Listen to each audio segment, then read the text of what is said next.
But Jaws is a perfect movie. I hear you cry. I know. I get it. It's a very good movie. Don't get me wrong. I love Jaws. It has a very special place in my heart. I don't mean to disparage the film in any way by saying that there's a problem with it, though I believe the problem, in my opinion, is quite glaring. I saw Jaws when I was but a wee lad, when I was very young, probably too young, and I did enjoy it then. But I had this problem even when I was a kid, for a very different reason, I would say. But I still hold that problem true now, as I am older.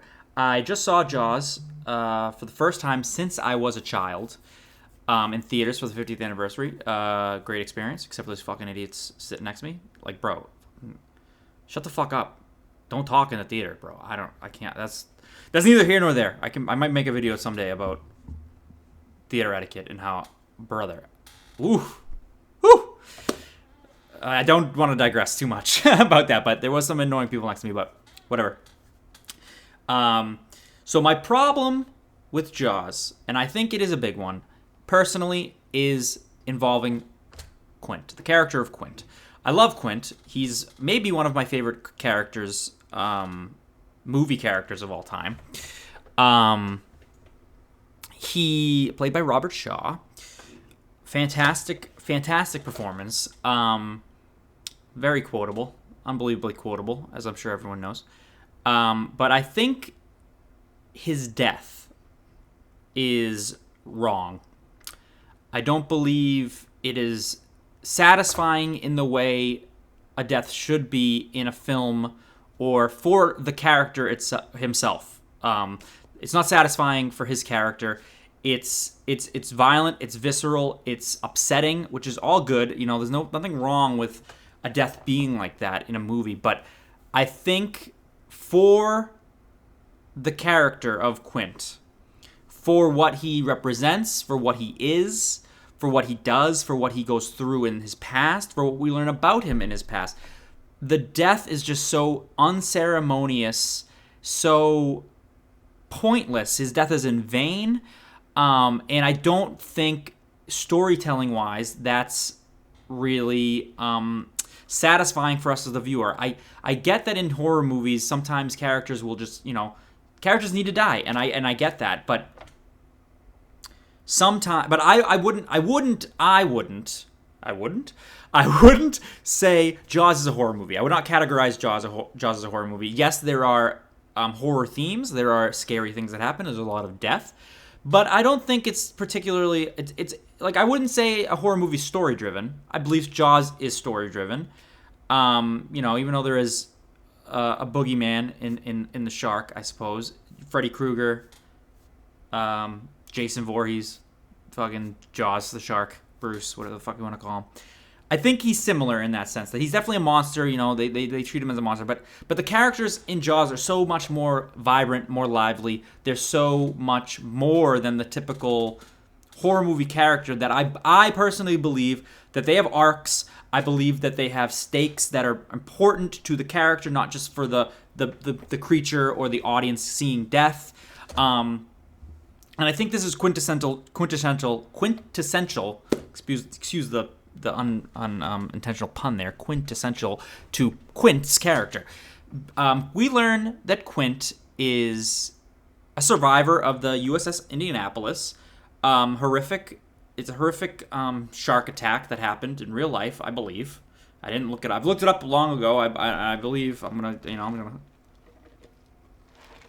say it here as if it's a fact that it's true and it happened. I believe I watched a movie, kind of a movie about that when I was a kid. I have a very distinct memory of what he basically describes, of the pods of people in the water falling asleep and then waking up and your buddy's half his fucking torso is gone and his legs are gone and a shark just ate him in the middle of the night and you didn't fucking notice.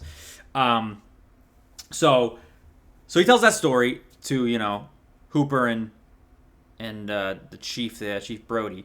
So he has the most connection, the most hatred, the most, his character is a shark hunter. he, as he says at the beginning, y'all know me. You know how I make my living. Y'all know me. You know how I make my living. He's a shark hunter. He kills sharks for a living. He's the best at it. He is the last bastion of hope for Amity. When all else seems to fail, we go get Quint, right? And in that, I do think Quint is important. Obviously, he without Quint, you don't kill the shark at the end of the day. However, I think Quint's death is just, it's not satisfying because in storytelling, there is build up to and characters are meant to do things, and when you don't get those payoffs and those things don't happen, it's deeply unsatisfying as the viewer, the reader, whatever, the consumer of the story. And I believe that is like quintessential in, I've said it again, quintessential to Quint's character, because he is, like I said before, he hates this shark maybe more than anyone because of his past with sharks. He hates sharks. He has a fucking visceral hatred of sharks. So to have him be the one killed and eaten by this shark, the fear in Robert Shaw's face as he slides down the deck, it's palpable. I can feel it in my fucking gut, and it's upsetting, and that's good. It's good. I'm not, and now I don't want to make it today, Junior. I don't want to make it seem like I'm mad he dies. I'm not mad he dies. Him dying is fine. Death is an important part of storytelling. It can be a very tragedy is good in storytelling. It can be satisfying for the character to die. I just think him dying in vain for no fucking reason is fucked up, and it's like deeply, deeply, deeply upsetting to me that that's how he goes. Well, hold that thought. There's something even more upsetting that I find about it later on in the movie, even though we're at the end here of the movie that we're talking about. But spoilers, by the way. I don't know who the fuck hasn't seen Jaws, but just, I know. I mean, I already say spoilers. I've already fucking spoiled maybe the biggest spoiler in the movie, Quint getting killed, Quint getting eaten. But where was I? Sorry. My point being, Quint dying, having done nothing, really.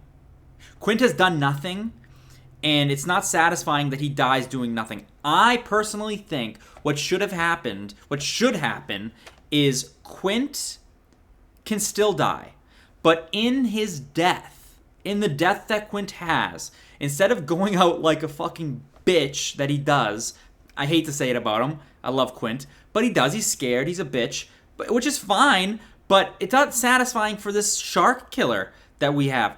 I think what Quint should have done is he's half in the shark.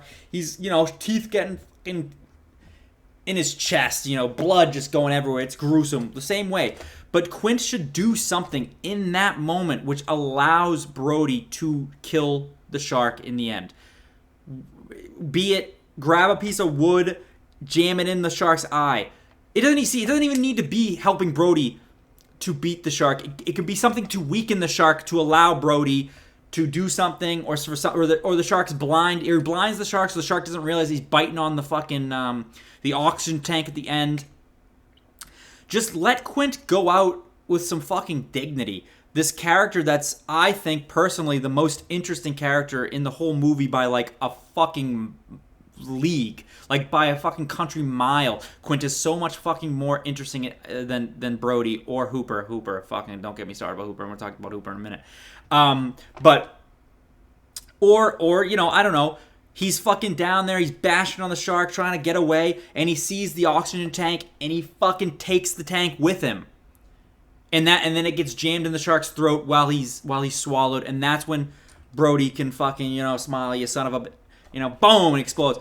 Give Quint purpose. Give Quint agency in his own death to make it satisfying for the character. And I think you do a disservice to the character of Quint in that moment to let him die so unceremoniously like that.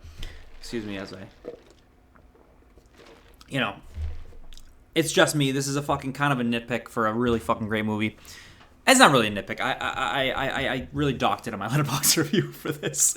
But so as I said in the beginning, when I started as a kid, it upset me basically because, like, not this movie. One Flew Over the Cuckoo's Nest might have been the first movie that I really saw this, because Quint's not really the main character. But when Jack Nicholson dies in One Flew Over the Cuckoo's Nest, it, like, shook me to my fucking core as a child, because it was the first time that I watched the main character of the movie. He dies at the end? Excuse me? You know, that was fucking baffling to me. It was fucking crazy to me, and that upset me. And I had a very similar reaction to Quint's death of, like, this is the character I liked the most, and I just watched him die so fucking brutally. But I mean, that's really that's my biggest problem with Jaws is the treatment of Quint at the end there. But I would say even more so. So I've not read the book. I plan on reading the book, but I did look up the changes, which I love to do. My favorite thing to do when a movie's adapted from a book is to go look at the differences, find out what the book did differently, what the director changed from the author's view point of the book. And I think the biggest issue with it is Quint still dies in the book, much differently, but he still dies. And if he died that way in the movie, which is he drowns. Oh, there you go again. He drowns. Sorry, I gotta fucking. There he goes. Get rid of that. He drowns. Did you hear that he drowns? So he gets pulled under, and that's how he dies. Which is, it's not satisfying either. But he's not killed by the one thing that he hates most in this world, and he gets no say in it. You know what I mean? Like, that's why I just have such an issue with that. But the biggest thing that happens in the book that's different is Hooper dies. In the movie, and the same thing happens where he goes into the goddamn shark cage, and the shark just absolutely fucking smashes the fuck out of it and destroys it. And in the movie, for some fucking reason, I was a little aggressive. I don't want to disparage Spielberg, one of my favorite directors of all time. And he lets Hooper die. He lets Hooper live, excuse me. Whereas in the book, Hooper is eaten. And this drives Quint to even, basically Hooper being eaten, I guess, evidently in the book. Brody is like to Quint, you're not going to get your money anymore. They're probably not going to pay for your money anymore, pay you that fact that Hooper died. And Quint, takes it as, a personal, which I love, fuck this shark. I'm going to kill this fucking shark. I don't give a fuck about money. Love that. But that's basically the thing that really irks me, is that the decision was made to, well, I'd have to look again. Excuse me one moment. This will be cut out. All right, I'm back. Sorry, that was loud. Peter Benchley, who wrote the novel, correct? Yes, my notes here. Peter Benchley wrote a version of the script. It looks like, according to this, he wrote the first version, and then there was a lot of rewrites. So I don't know whose decision it ultimately was to have Quint die the way he dies and have Hooper not die at all. But what upsets me is that Hooper fucking gets to live. When you do Quint so fucking dirty, and you're gonna let Hooper live? You're gonna let fucking Hooper live? Fuck this fucking guy. This guy sucks, bro. He's a fucking moron, and he's a dumb idiot, and he fucking just hides at the end of the movie and lets Quint get killed. I fucking hate that. But beyond Hooper living, which is a change I don't agree with. I wish Hooper had been eaten, specifically if you're going to kill Quint like that. A little fucked. At the end, almost the last shot of the movie is Hooper coming back out of the water. Stop this again. Hooper coming out of the water and finding, I apologize for the amount of times I've fucking said the same thing over and over again. But Hooper comes out of the water, I'll say it again, and he finds Brody in the fucking wreckage of the orca. And they see each other and they're laughing like, oh my god, we did it. Or you did it, Brody, really, you did it yourself. And they're laughing, and then Hooper looks at Brody and he says, Quint? And through the laughs, Brody goes, smiling. No.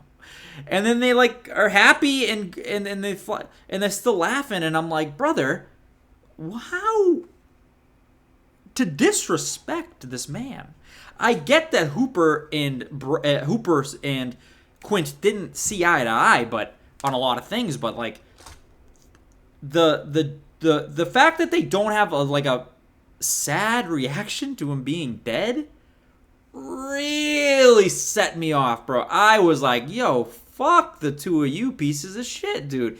This fucking guy, even though I'm complaining that he dies in vain, at the end of the day, you really don't find the shark without Quint.